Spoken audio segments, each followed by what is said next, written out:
Merci aux organisateurs de la conférence. C'est génial d'être ici. C'est un très, très grand plaisir, en fait, de donner cette conférence et un honneur de donner, pour la première fois de l'histoire de l'IHP, une conférence en québécois. Donc, n'hésitez pas à poser des questions au long de la conférence, soit parce que vous ne comprenez absolument rien de ce que je dis, ou encore mieux, si vous avez des questions sur la science que je vais présenter. Et juste en guise de plan de match, je vais juste énoncer 3 questions que je vais essayer de répondre au cours de la présentation. La première, c'est est-ce que les écoulements turbulents sont prévisibles? La deuxième, c'est quel est le rôle de la turbulence sur la dynamique océanique? Et la troisième, c'est quel est le rôle de cette dynamique océanique sur le climat de la Terre? Et je commence avec une sorte de paradoxe qui se joue en 2 temps. Le premier temps de ce paradoxe, c'est ce graphique d'une quantité qui s'appelle la sensibilité climatique à l'équilibre. Donc, la sensibilité climatique à l'équilibre, qu'est-ce que c'est? C'est le changement de température globale de la Terre suite à une perturbation du bilan radiatif de l'atmosphère. Donc, qu'est-ce qu'on fait dans une expérience comme ça? On va doubler, par exemple, la quantité de CO2 dans l'atmosphère, puis on va voir à l'équilibre la température globale. Le climat va passer par-dessus un paquet de perturbations jusqu'à atteindre un nouvel état d'équilibre à très, très long terme. Et on fait la différence de température entre la température finale et la température initiale, et c'est ce qui est montré dans le graphique ici. Et donc, la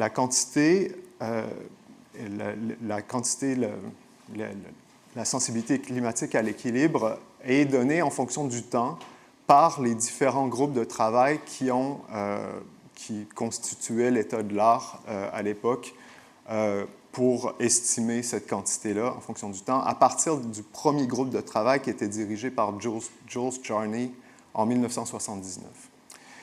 Et ce qu'il faut voir, ce qui est absolument frappant dans ce graphe, c'est que la sensibilité climatique qui était prédite en 1979 était de 3 degrés Celsius supplémentaires et qu'avec le dernier groupe du GIEC qui s'est rencontré plus de 40 ans plus tard après le premier groupe de travail, bien, la prévision de la sensibilité climatique à l'équilibre est toujours de 3 degrés Celsius.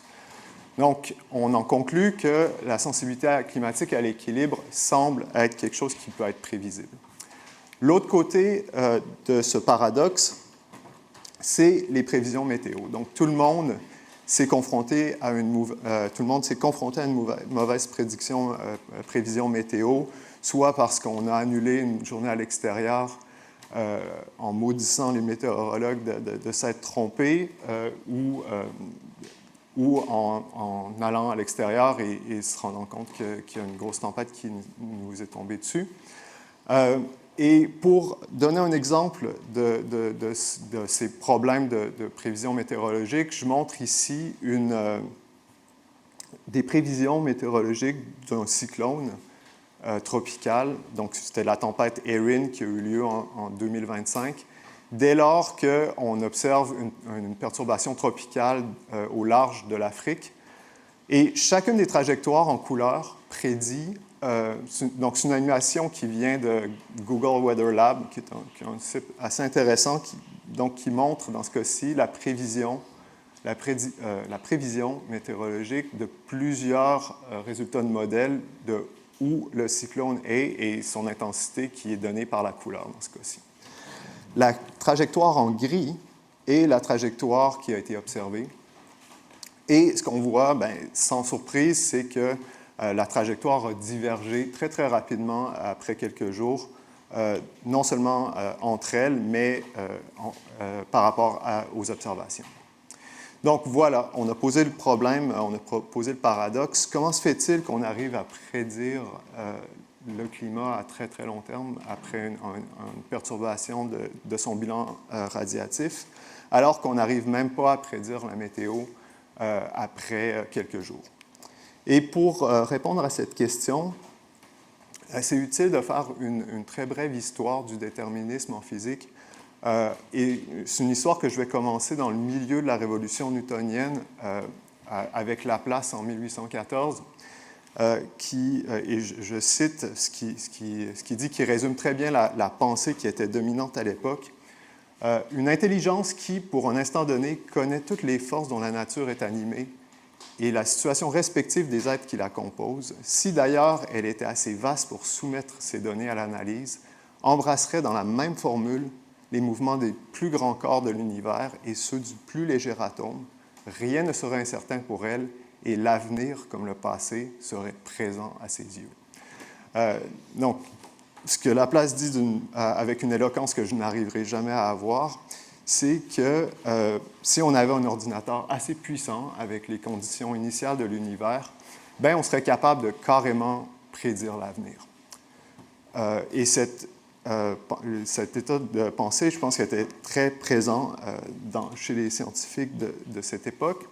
Et une première brèche dans cette conception du monde est venue par Poincaré en 1903. En gros, Poincaré, lui, et puis ça me donne en même temps l'occasion de rendre hommage à l'homme, Poincaré, lui, s'intéresse à la stabilité du système solaire et s'intéresse en particulier aux problèmes à trois corps soumis à leur attraction gravitationnelle respective. Et cette classe de système-là en physique fait partie d'une classe d'équations mathématiques qu'on appelle des équations non linéaires. Dans ce cas-ci, c'est parce que l'évolution temporelle d'un corps fait intervenir des produits de la position de deux corps. Et ce type d'équation, c'est pas possible de les résoudre analytiquement, donc c'est pas possible de faire une solution sur un bout de papier. Mais Poincaré était très malin, puis il a trouvé une manière géométrique de prouver que ce type de solution que je montre ici est extrêmement sensible aux conditions initiales et a un comportement qui est globalement assez imprévisible. Donc, si j'avais démarré cette simulation avec des conditions initiales juste un petit peu différentes, j'aurais obtenu une solution complètement différente. Et éventuellement, ce système-là finit par diverger. Vous allez voir que les trajectoires sont complètement instables. Et donc, comme je l'ai dit précédemment, les systèmes de ce type, les systèmes non linéaires, ont cette propriété de ne pas pouvoir avoir de solution analytique. Et il a fallu attendre le développement des ordinateurs pour avoir des solutions approximées numériquement de ces systèmes d'équations-là. Et c'est là qu'entre en scène Lorentz en 1963. Donc Lorentz n'avait pas du tout le combat de la prédictibilité en sciences en tête. Son idée, c'était tout simplement de montrer qu'il y avait un avenir dans les prévisions météorologiques numériques. À l'époque, il y avait des prévisions statistiques de la météo, mais il y avait pas, personne ne faisait des prévisions numériques de la météo. Et donc, Lorentz a fait quelque chose qui était vraiment inouï pour l'époque, qui était de s'acheter carrément un ordinateur pour son bureau. L'ordinateur, malgré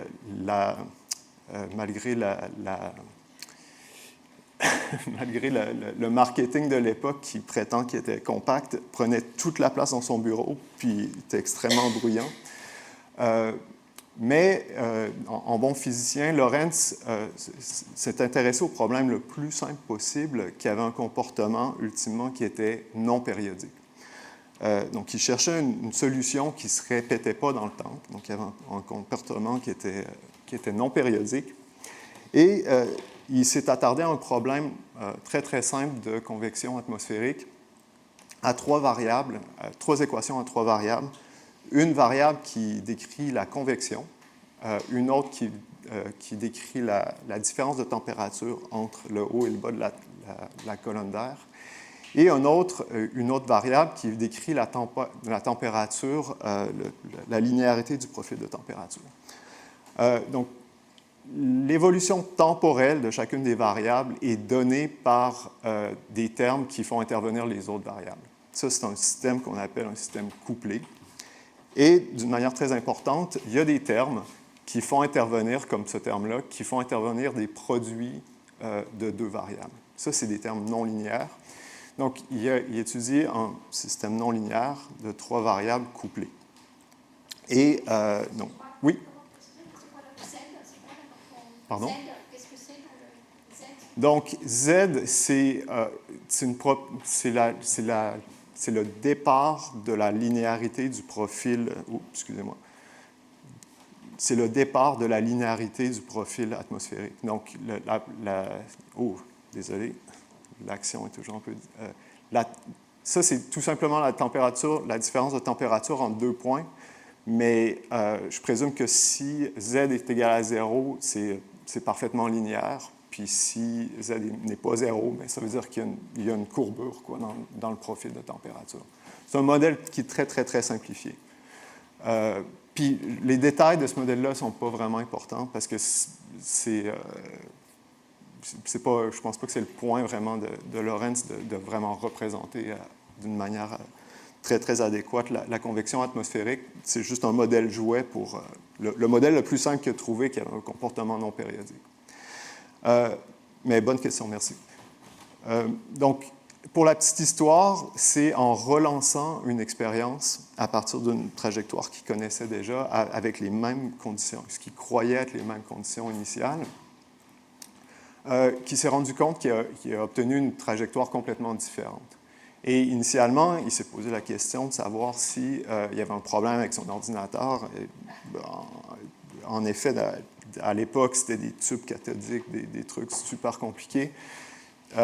Mais il s'est rendu compte, finalement, qu'il avait fait une toute petite erreur d'arrondir la condition initiale. Donc, au lieu d'avoir rentré 76,853, il avait entré plutôt 76,8.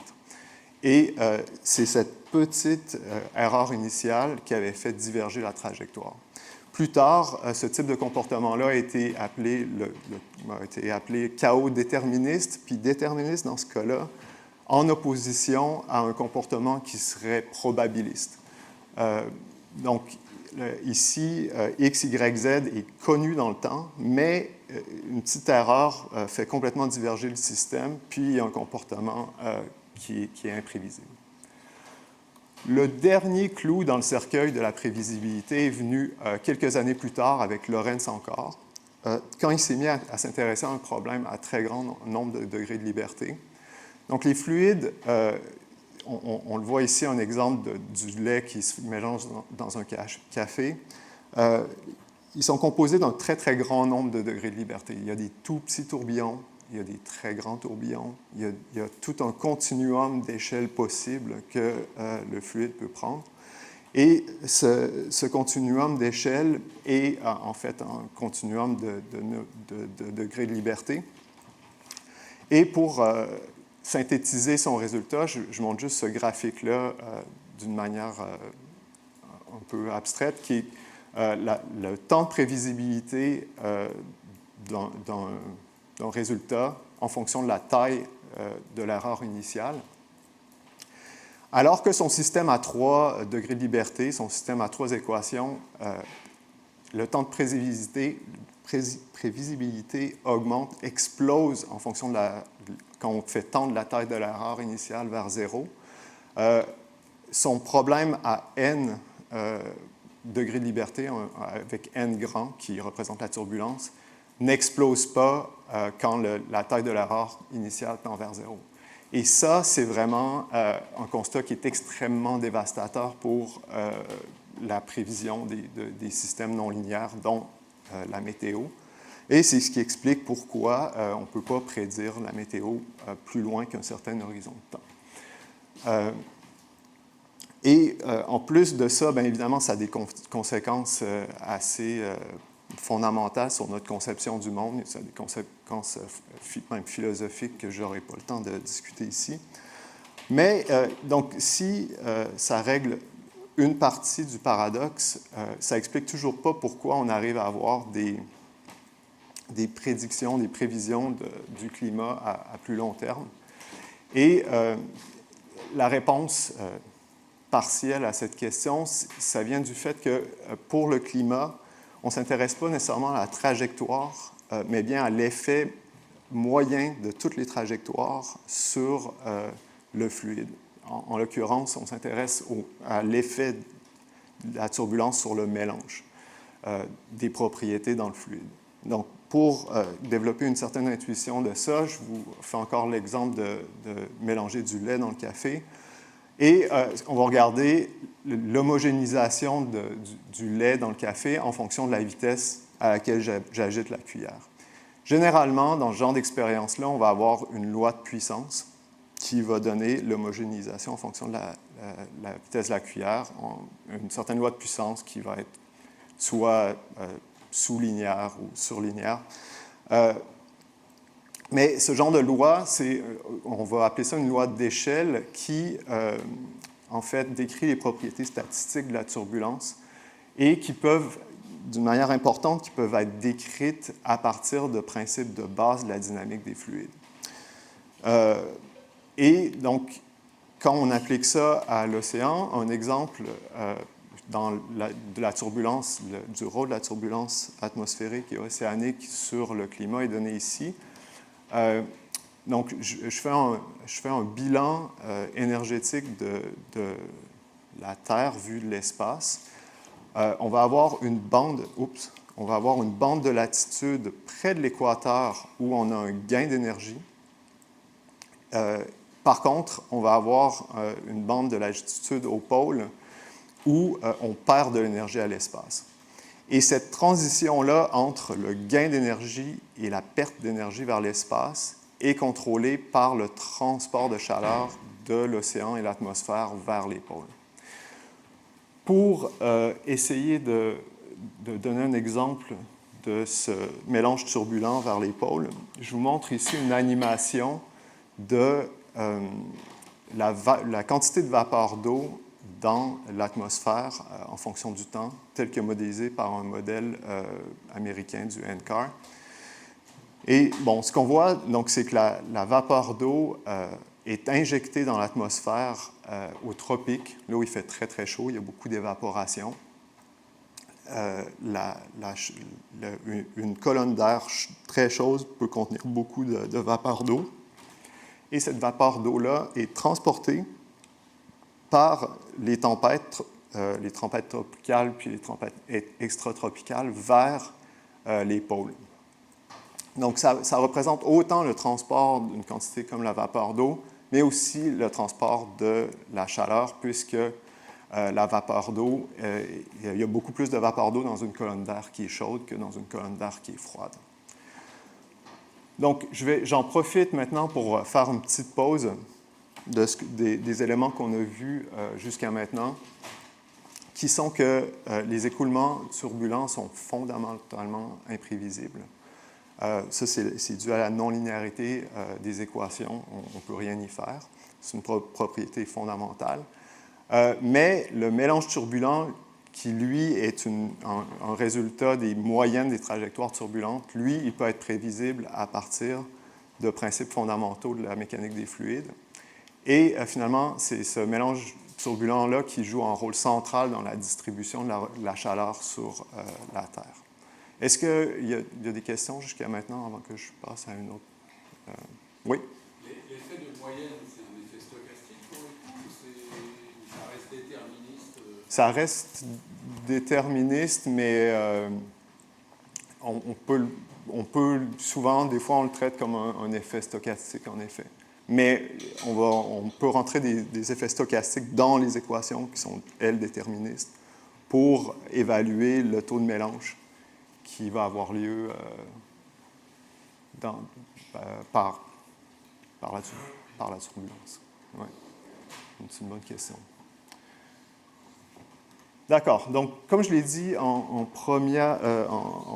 au début de la conférence, moi, je suis un océanographe physique. Donc, j'aimerais passer le reste de la conférence à parler de l'océan et parler plus précisément de différentes échelles d'espace et de temps de la turbulence dans l'océan. Et pour comprendre d'où toutes ces échelles émanent, je vous montre ce qu'on appelle les équations du mouvement qui déterminent la turbulence dans l'atmosphère et dans l'océan, qui sortent de la deuxième loi de Newton, qui dit simplement que la masse fois l'accélération est égale à la somme des forces. Et dans ce système-là, l'accélération va être donnée par la somme de 3 termes. Donc, l'évolution temporelle de la vitesse à chaque point de l'espace. Un terme un peu compliqué qui est qu'on appelle le terme d'advection, qui est notre terme non linéaire qui va mener à la turbulence ultimement. Et juste pour avoir une petite intuition de ce que ce terme-là fait, bien, imaginez qu'il y a un petit tourbillon qui se crée dans le milieu d'une rivière.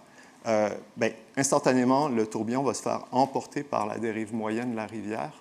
Et ce terme-là, c'est ce terme-là qui va gérer l'interaction entre le tourbillon puis le courant de la rivière.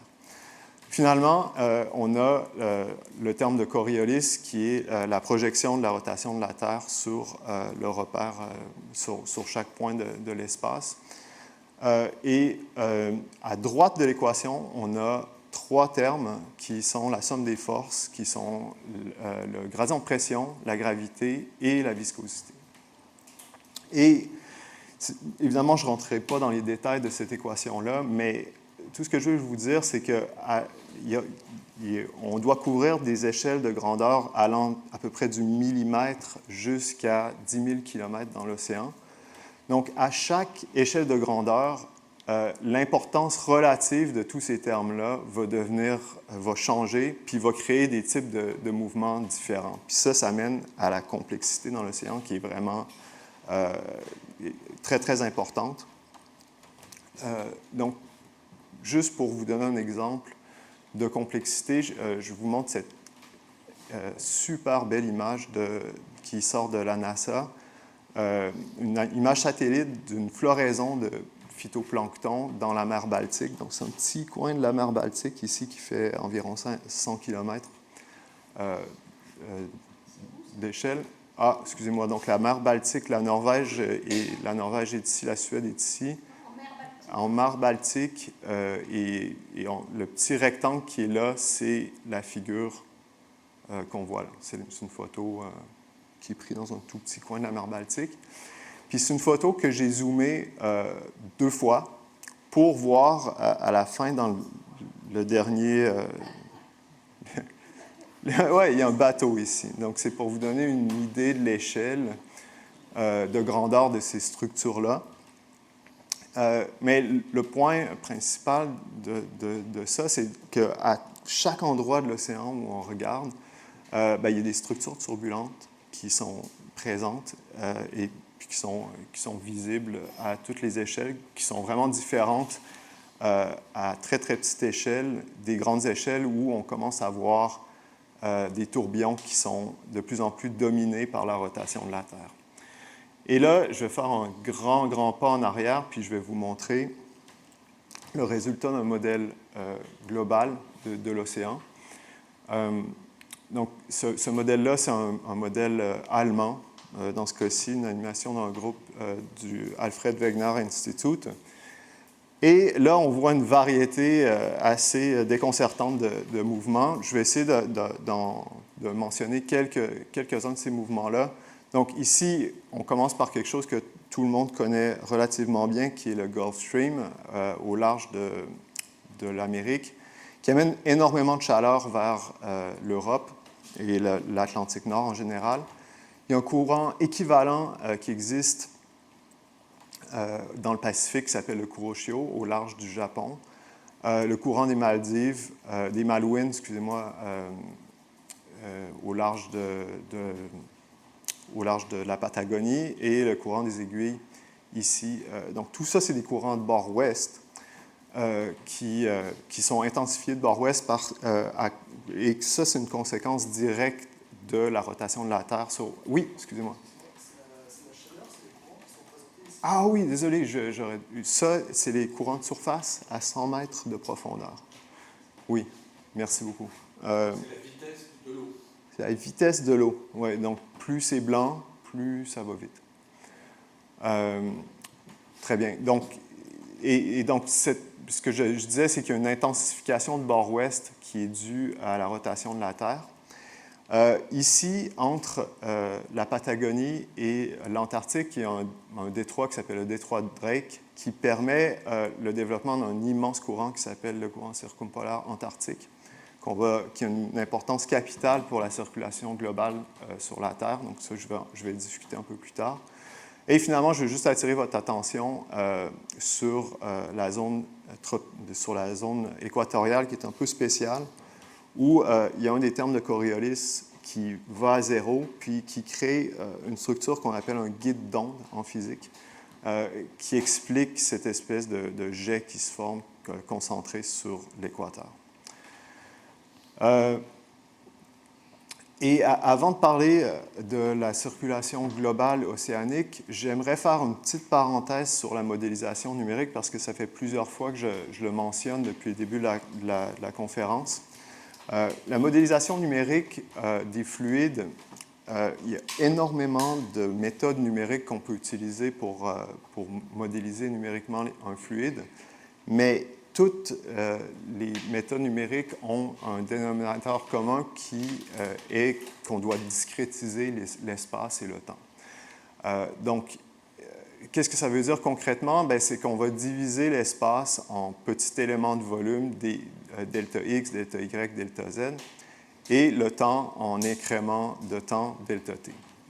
Et en faisant ça, immédiatement, ce qu'on se retrouve, c'est à avoir une contrainte importante qui est un critère de stabilité numérique qu'on obtient si on considère l'advection d'une quantité dans notre petit volume. Donc, si je discrétise l'équation d'advection de température dans mon volume, ce que je vais avoir, c'est une condition qui dit que le pas de temps delta T que je dois prendre doit être plus petit que le temps que ça prend compte tenu de la vitesse U pour passer au travers du volume delta X.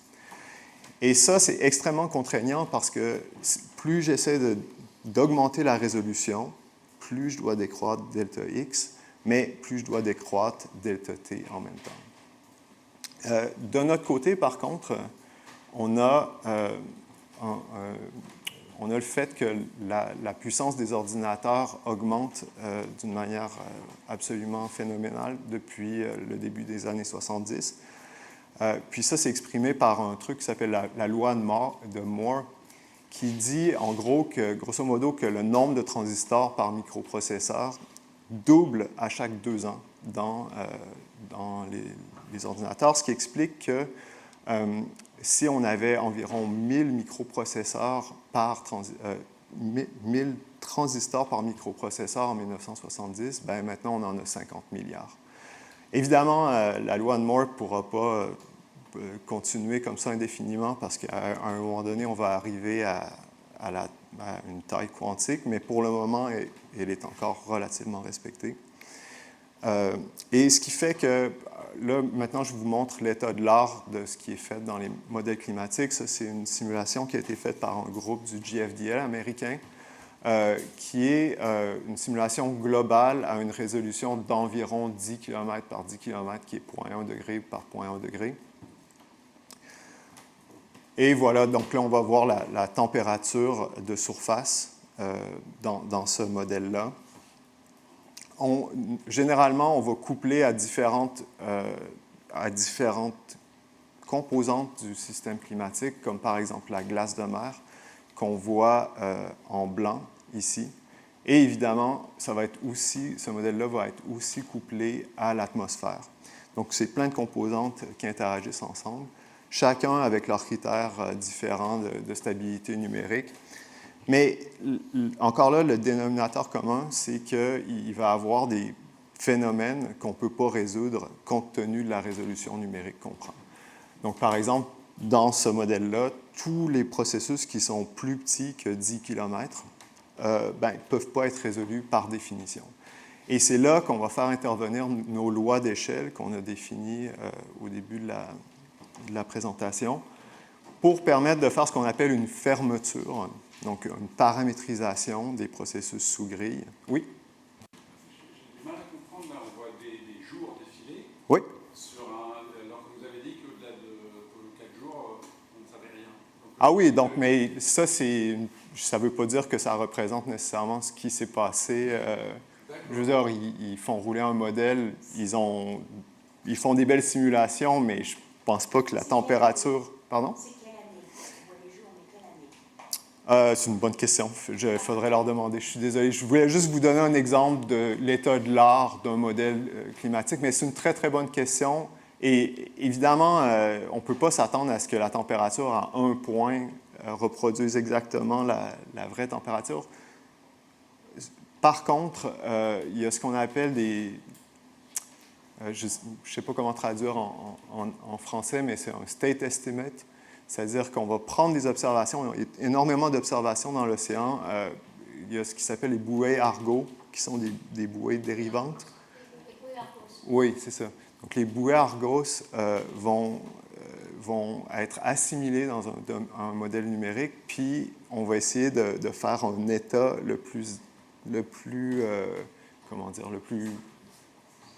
précis de notre connaissance de l'océan à un certain moment. Mais évidemment, si on laisse aller le modèle sans le contraindre avec des observations, il dérive complètement. Donc ici, je ne sais pas si c'est un state estimate ou si c'est juste une prévision. J'ai juste pris un modèle pour vous donner un exemple de ce que ça donne, un modèle global de nos jours à 10 km, compte tenu des superordinateurs modernes. Mais le point ici que je veux faire, qui est très important, c'est que de toute manière, il faut toujours faire des choix, puis il va toujours avoir des processus sous maille qu'on doit reproduire avec ce qu'on appelle des paramétrisations. Puis ces paramétrisations-là dépendent des lois d'échelle qu'on dérive la turbulence avec les lois avec les principes de base de la turbulence. Bon, maintenant, je veux finir la présentation avec une sorte de synthèse de tous les thèmes précédents. Donc, je vais parler maintenant de la circulation globale dans l'océan, qui rassemble un peu tous les thèmes précédents. Et je commence cette synthèse en vous montrant un deuxième rôle de la circulation océanique. Donc, je vous ai dit plus tôt qu'un des rôles principaux de la circulation atmosphérique et océanique, c'était de transporter de la chaleur vers les pôles. Mais le deuxième rôle très important de l'océan, c'est d'emmagasiner, de stocker la chaleur et le carbone en profondeur. Et c'est ce que ces deux graphes-là montrent. Ici, on a l'absorption de chaleur en fonction du temps dans différentes composantes du système climatique depuis les années 70. Et donc, en bleu pâle et en bleu foncé, on a différentes profondeurs de l'océan. Et les autres couleurs sont la glace, la terre et l'atmosphère. Et ce qui est absolument frappant, c'est que 93% de la chaleur a été absorbée par l'océan depuis le début des années 70. Le graphe de droite montre l'absorption de carbone, cette fois-ci en fonction du temps toujours, depuis 1750. Et le graphe, cette fois-ci, est réparti en émissions en valeur positive et absorption en valeur négative. Et on voit ici qu'il y a 30% du carbone qui a été absorbé par l'océan. Donc, pourquoi il y a une si grande différence entre le carbone et la chaleur? La réponse est un peu compliquée et elle fait intervenir la biologie à la surface de l'océan. Donc, la manière dont le carbone est absorbé dans l'océan ne dépend pas uniquement de processus physiques, mais dépend aussi du phytoplancton qui vit à la surface. J'ai malheureusement pas le temps d'aller dans les détails de pourquoi c'est seulement 30%, mais ça joue un rôle significatif dans le stockage de carbone dans l'océan. Et pour comprendre comment on peut stocker des quantités comme le carbone puis la chaleur dans l'océan, il faut comprendre d'où vient la communication entre le dessus de l'océan puis le fond de l'océan. Puis ça, c'est les sources d'eau profonde dans l'océan. Ici, je fais une coupe dans l'Atlantique et dans le Pacifique en fonction de la profondeur et de la latitude. La couleur dans chacun des graphiques montre la température, en gros. Donc, les températures les plus froides sont au fond, puis les températures les plus chaudes sont en surface. Et les flèches montrent la direction, en gros, des sources d'eau très denses. Pour essayer de comprendre la dynamique un peu qui a lieu quand on a des sources d'eau denses comme ça, je vais faire une expérience conceptuelle très, très simple. Je vais considérer un océan dans une grosse boîte rectangulaire qui a 5000 mètres de profondeur, puis je vais mettre de l'eau chaude par-dessus de l'eau froide. Et je vais mettre des sources d'eau froide à chacun des pôles. Et donc, si je laisse aller cette expérience conceptuelle en fonction du temps, bien, ce que je vais faire, c'est que je vais remplir le fond de l'océan avec de l'eau froide.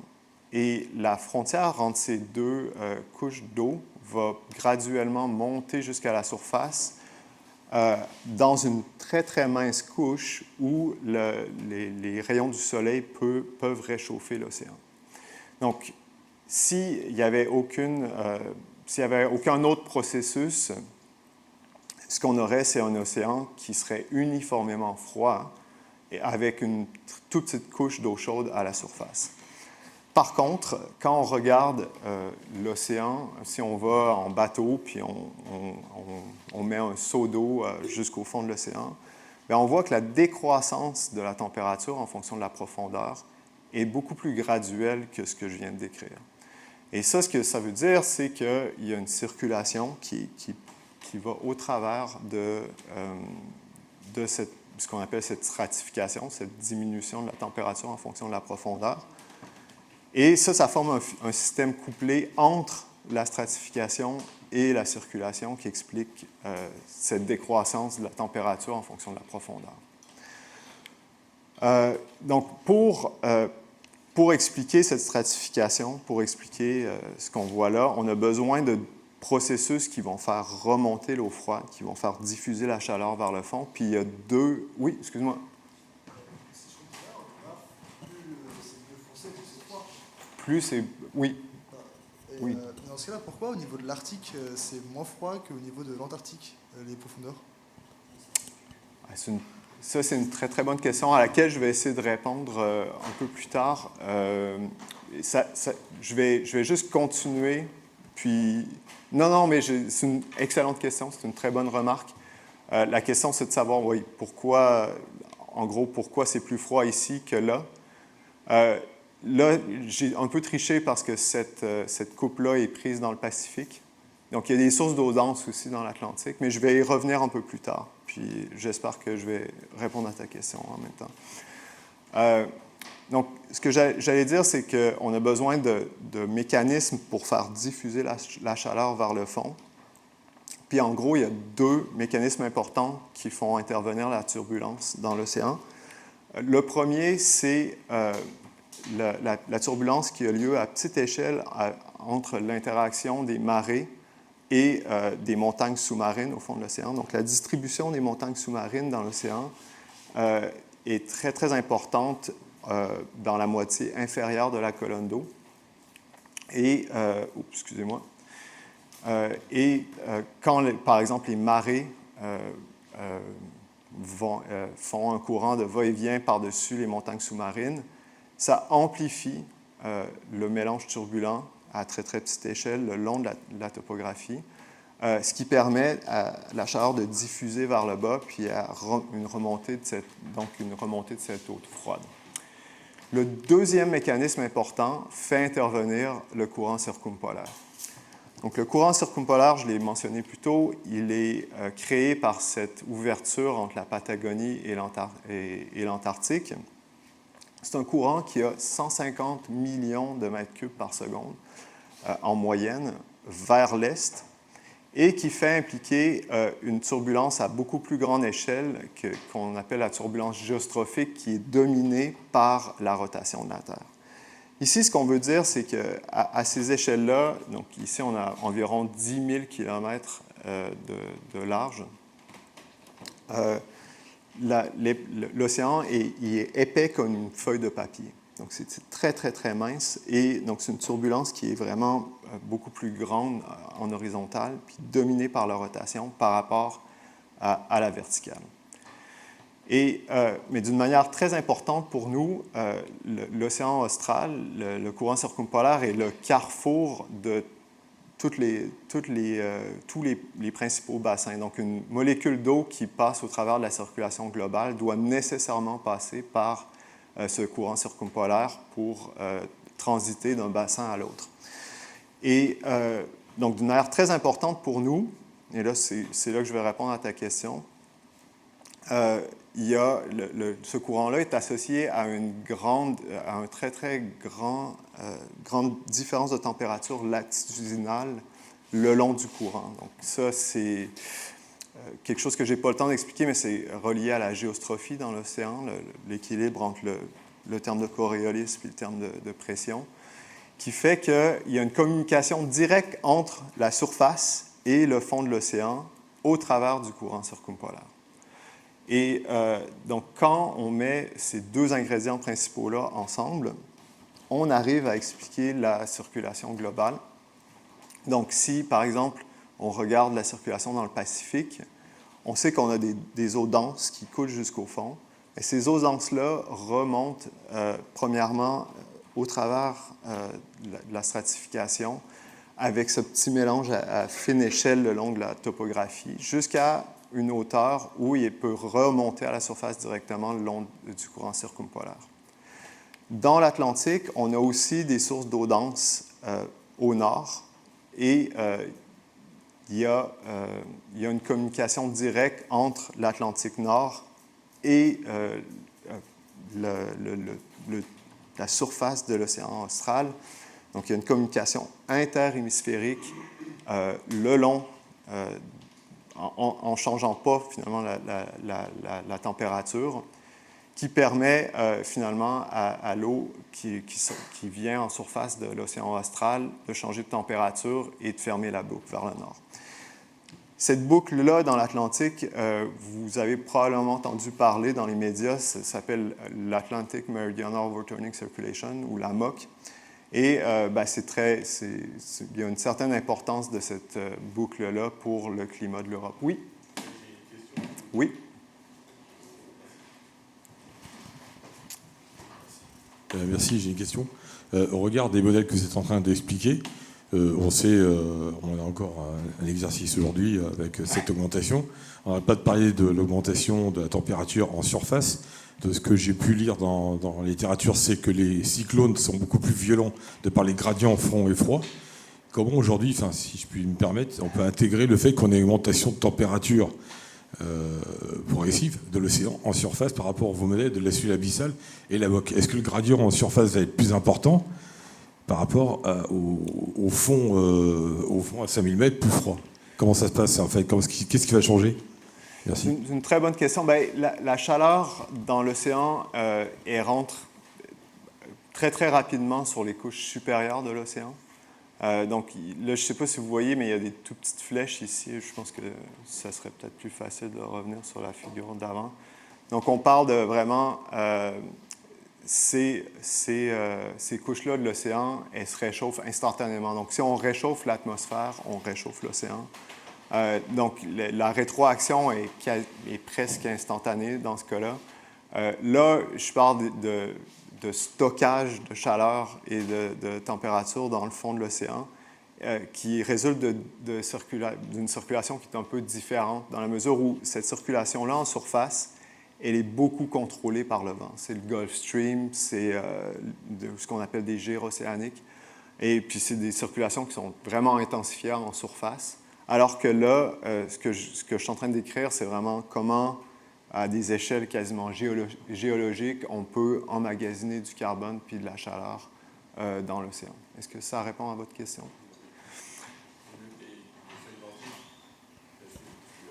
Si je peux rebondir, pour le gaz carbonique aussi, on dit que le CO2 est intégré de plus en plus avec les effets qu'on connaît. C'est pareil, on va avoir un phénomène qui va s'amplifier. Oui. Oui. Même chose. Alors, je ne sais pas si c'est exponentiel ou pas, mais... Oui. Merci. Donc voilà, j'en viens à la fin de la présentation. Je reviens sur mes questions initiales, qui étaient de savoir si les écoulements turbulents sont prévisibles. Ben, la réponse est non, parce que c'est la nature même des équations mathématiques qui les décrit. L'autre question, c'est de savoir le rôle de la turbulence dans la dynamique océanique. J'espère que je vous ai montré, que j'ai réussi à vous convaincre un petit peu qu'il y a énormément... Le rôle de la turbulence est très, très important un peu partout, à toutes sortes d'échelles dans l'océan. Puis, finalement, le rôle de la dynamique océanique dans le climat de la Terre, bien, il y a deux rôles très importants. Le premier, c'est de transférer la chaleur vers les pôles. Et l'autre, c'est de stocker cette chaleur-là en profondeur et aussi le carbone. Donc, je finis juste avec cette image qui est l'océan comme une très, très grande baignoire. En physique, on aime les problèmes idéalisés. Puis, donc, c'est vraiment utile de prendre une boîte carrée, de considérer des systèmes dynamiques, la turbulence à toutes sortes d'échelles dans cette boîte-là qui est soumise à des forçages externes de température, comme la température ou le vent. Et le but du jeu pour un océanographe physique, en gros, c'est de résoudre tous ces mouvements-là et de voir comment ils répondent à des forçages extrêmes. Donc, je vais prendre vos questions, puis merci beaucoup de votre attention.